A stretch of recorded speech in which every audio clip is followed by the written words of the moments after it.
Hey everybody, welcome to another model building workshop. Today we're going to look at the Bearcat, the F8F Grumman fighter, piston engined warplane fighter. And I've got a book here.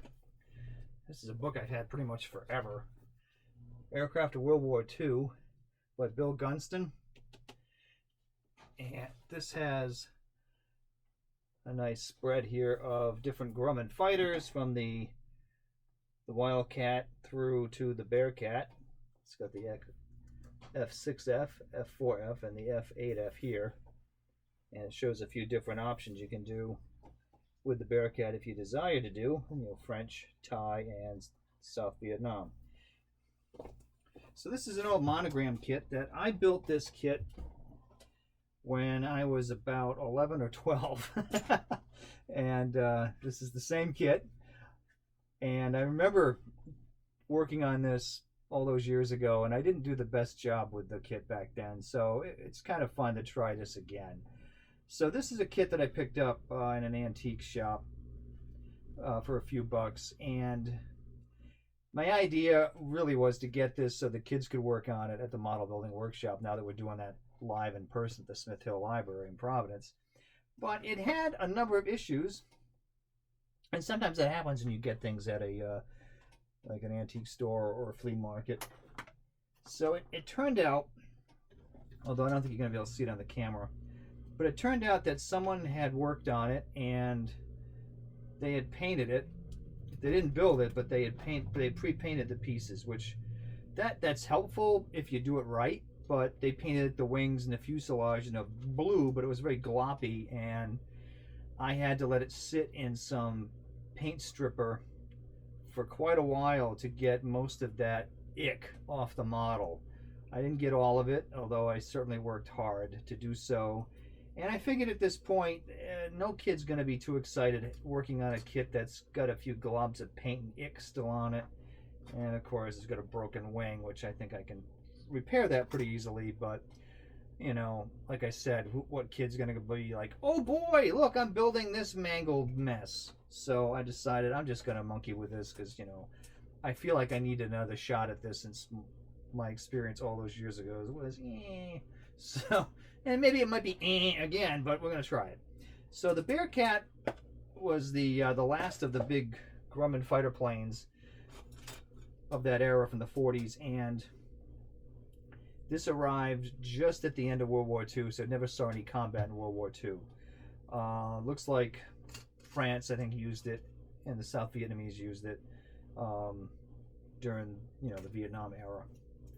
So I'm going to take a crack at this kit. Now, of course, it didn't come with an instruction sheet, but no problem. I was able to get one off the internet. Not that the assembly is necessarily complicated anyway. And it was missing, well, it has part of the canopy, so it only has part of it. So they do make replacement pieces. So Squadron, which I know is went out of business, and now they're back in some form or another, but these parts are still around the internet, so I was able to find a replacement canopy set, and there's two of them there in case I make a mistake. So they do have them. Although ironically, this cost me more than the actual kit did in the antique store. But I don't like to just throw things away if they can still be salvaged to some degree. And besides, salvaging is sometimes more fun, than building something brand new. Maybe you don't agree, I don't know, but I find that to be a hobby within the hobby. So let's take a look at this and see what I can do with this. Okay, so we got a bunch of parts, because whoever was working on this took all the pieces off the sprue, which most of them, and that's something that tends to drive me nuts, but what are you going to do, right? So I'm going to take a look and see what I can do with this. Okay, looks like the idea with the propeller here was to push it through and then burn it at the end with the old heated knife concept. That's an irritating proposal. Probably just going to end up gluing the propeller in place rather than going through that craziness. I mean, it's easy enough to do, but I don't know if I really care if the thing spins or not anyway. I know kids would probably want that, but it's not high on my list, so I probably don't bother. Okay, so let's take a look at this thing, and there's so many different things to work on here. And a lot of it you kind of need to do quickly because you got to put the wing together and then you got to slide it through. It's one of those you slide the two halves. I'll give you a dry run here. And you have to sandwich everything kind of all at once. And that might be frightening, but we'll see how it goes. Especially now that I have a broken part here to deal with. Let me get this out of the way for now. Get that to sit. It's balancing, it works out. Okay, so let's try to get some of this stuff together.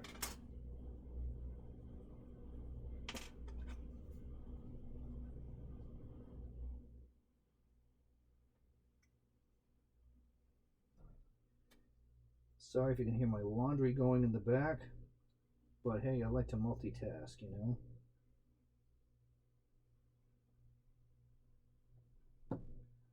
That's right, this is going to be done all at once. Oops. Should have paid attention to both sides. Uh-oh, someone's not paying attention. And I just test fit this too. Okay. All right, let's get this side. Although I'm getting ahead of myself because I still got to put the broken part in here. All right, well, let's see what we can get going. Like I said, I built this, I think I was in either 6th or 7th grade. I remember, I don't know if we went to the S&H green stamp place and picked these up. Maybe. My friend Bill and I both tried to do these, and I kind of failed. He did all right with his. So here's to you, Billy. All them years ago.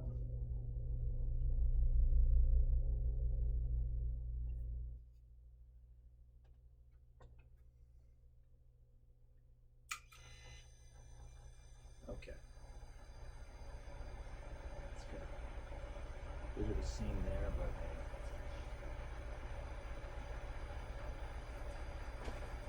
It's not too bad considering. Alright, looks like it's working. Try doing a little bit of preliminary painting in there for the interior green. I missed a few spots, but I can touch that up easily enough. Alright. The pilot's also missing, but I'm not going to be too concerned about that. And apparently I got to cut the decal off the decal sheet and use that as the instrument panel. So that, I don't know what to think about that for a second. I'll have to get scissors.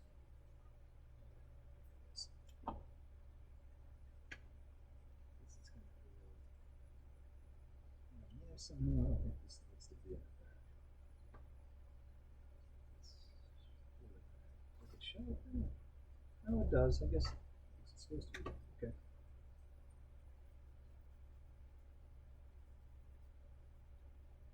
So on the box, it mentions that this kit was released in 1967, I believe, which is kind of mind-boggling. Yeah, 1967, and then again in 1973. So these repackaged in 1973, but this is the box that I remember in the store. That's the look I remember when I picked it up. And this color scheme, I just found this on a video that someone posted on Facebook recently. So this plane here, I guess that's the way it's painted, the one that they've, the surviving example they have in the Duxford part of the Imperial War Museum in England. So that one's sitting there now.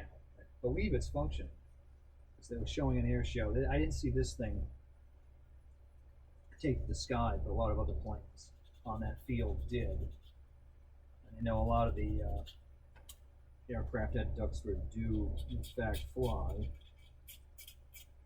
I had been to the Duxford Museum in Airfield back in 2001. course, I was there around Christmas time, so nothing was flying in that cold, miserable weather. And yeah, it was cold. That wind was really whipping down that airfield. So I know England's not necessarily as cold as New England here, where I am. But that day, that was rough. But what a museum! What a lot of stuff to look at there. Unbelievable. Okay, so that's that. I'm gonna try to do something with this engine. I don't know about this. I don't know if I want to take the time to melt that over. That's a rocket. That's not the right piece. That's why I don't like it when I cut all these parts and leave them in the box. So here we go. This is the propeller shaft. And then there's an extra part here of a tail wheel that goes to who knows what. Always fun to find things like that buried in all the kit. Dude, I'm just gonna do that again. They don't give me much to work with here.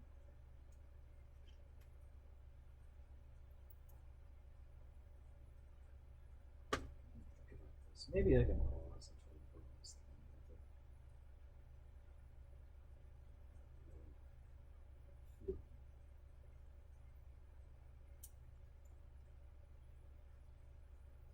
Just doesn't look like a good idea. I gotta figure this out. Put a bit of plastic on the back and try to hold it down. I think I'm just gonna leave this in place and call it a day. Criticize me if you want to. Maybe I'm lazy. I'm just gonna mount this in, glue it, and just not worry about it.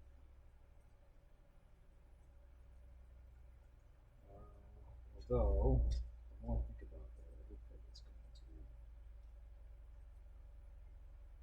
fit. I'm going to worry about that last. I'm going to put the propeller in last and make the adjustments. Because I'm afraid if I put that pin in now and I get the size off, then the propeller blades will hit the front of the engine column and that'll be unpleasant. So, oh. Well, I believe that propeller shaft just hit the floor. It's definitely going to go in last. So that settles that argument, though I think I know where it is. But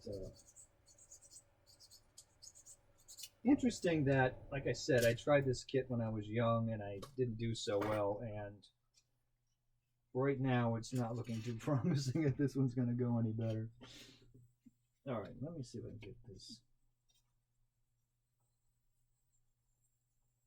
Instrument panel, which I believe in this case you gotta cut it and glue it. Kind of old school.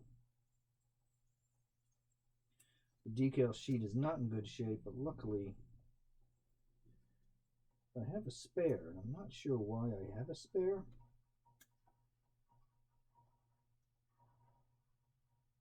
I know at one time I had been at a hobby show and I bought like a bag of just someone's spare decals. That's a pretty good sized bag. It may have come from that. All right, for something like this, I'm going to use, you know, just a tacky glue, craft glue, and put it in.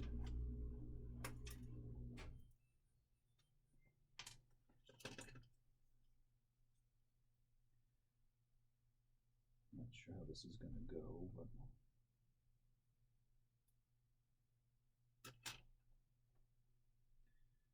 looks like, yeah. One of the problems with these types of glues is that you get this dried blob. Oh gosh, did I ever. Bleh. Yikes. Not even want to work.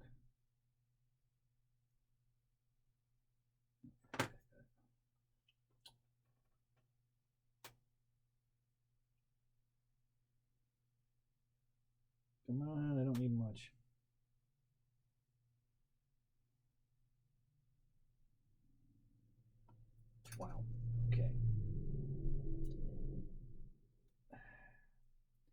least you can unscrew this part. Just go for it. Which looks like that's going to be the answer. Yeah. We'll just do that.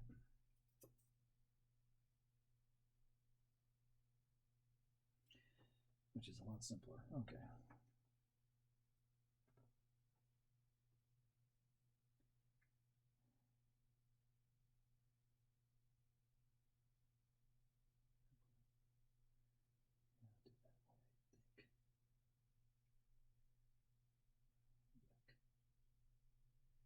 I have no idea how that's going to go. It does not seem particularly promising. It's supposed to go the other way.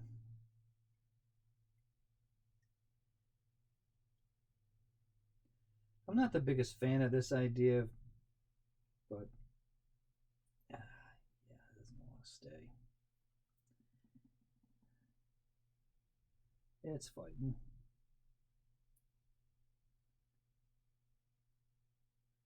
Looks like it's going to be a lousy fit, but let me see.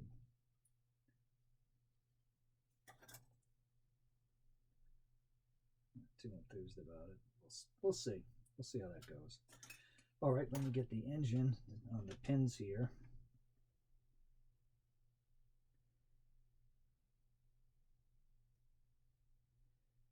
Something to pay attention to, which maybe this is why I messed up before, is that there are pins on this side of the fuselage to put the engine in, and not on the other side. There's little notches here on the back of the engine.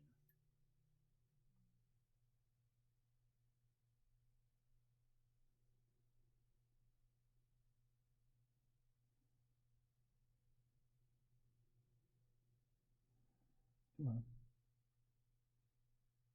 So I just remember, yeah, it's not doing it here either. Remember the engine being the issue before, and this seems like it is. Yeah, it's on an angle. You can see the same thing going on here.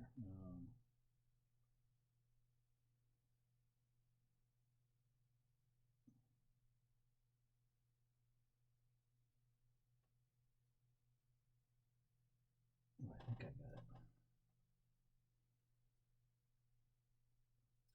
But that was the problem. There was an issue with the engine fitting in, and it was off, and the propeller was off. So I'm mindful of that. You know, it's weird that I would remember something that, without giving away my age, I was about 11 or 12 when I built this, so, but I still remember that. Weird that I remember insignificant little things like that. But ask me what I had for lunch yesterday and I'll be stumped. So, go figure.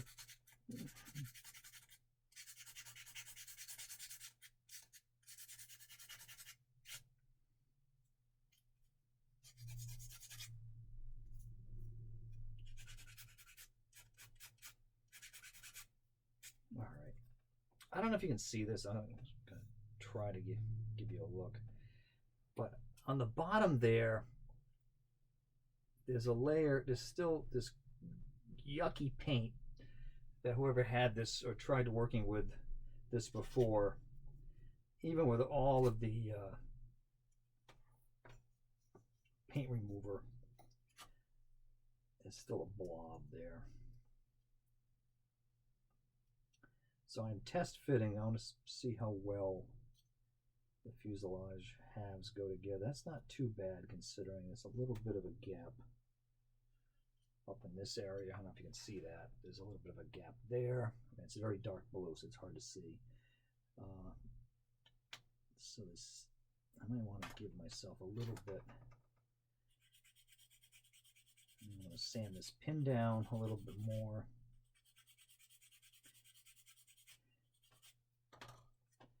Let's see if I can make that feel a little bit better. So this is, like I said, this is an old kit. This has been sitting around since the 60s. Yeah, this particular version since 1973, since that packaging. But these are the kits that I grew up building, and I had a lot of fun with them. And that's why I grabbed these. One, for the nostalgia factor, and two, because these are things that are fun to work with youth, you know, having them work on stuff, having them learn. So this is where it gets tricky, because there's several different things that have to happen all at once here. So I got to get this wing to sit in there, and then I've got to get the tail wing, the stabilizers, which are this piece, again, single piece, that's also got to slide in here.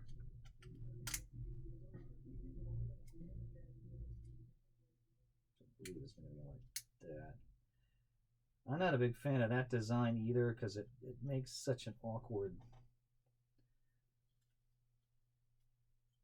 I'm just not a fan that can really go awkwardly, and I think it's going to.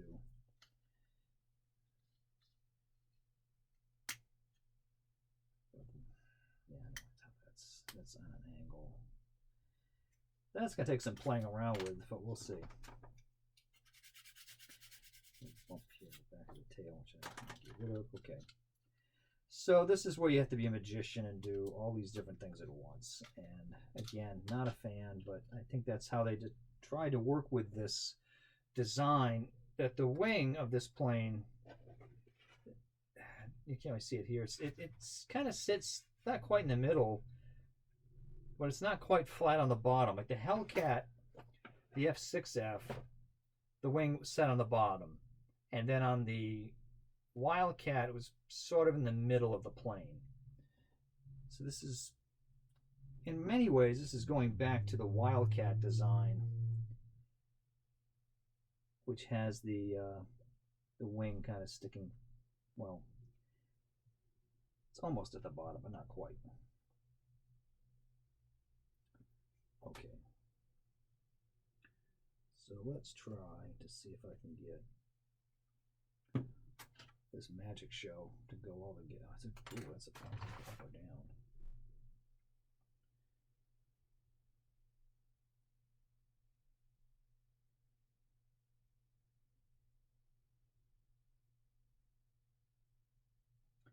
Looking like the pins go downward. Yeah, all right, that helps.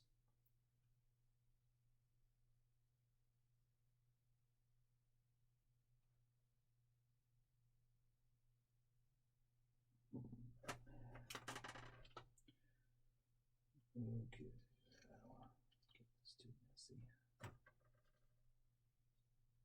Oh, that needs help. I gotta fix that. The crack in the wing did not go as well as I wanted, so I'm gonna have to repair that before I get too far. All right. Well, I'm gonna see if I can get this other half on here and stop there, because essentially that's pretty much the assembly of this plane anyway. You just have the landing gear legs and the canopy to put on. After that, rockets, bombs, gas tank, you know, the usual stuff from the late 40s, early 50s.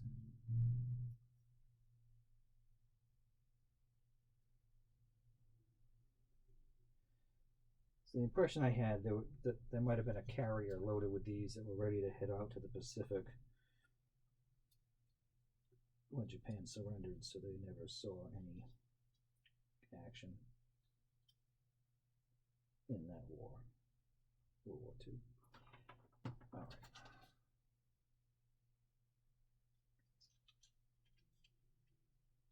Yeah, you gotta try to squeeze everything together at once. Kind of a harrowing design, if you ask me, because it's asking for an awful lot to go right at once. And maybe, all right, maybe, maybe I got it. Yeah, I think so. Looks like this is going to take a lot of clothespins and other such. Oh, not too bad. I was hoping that with age I might be able to do a better job with this.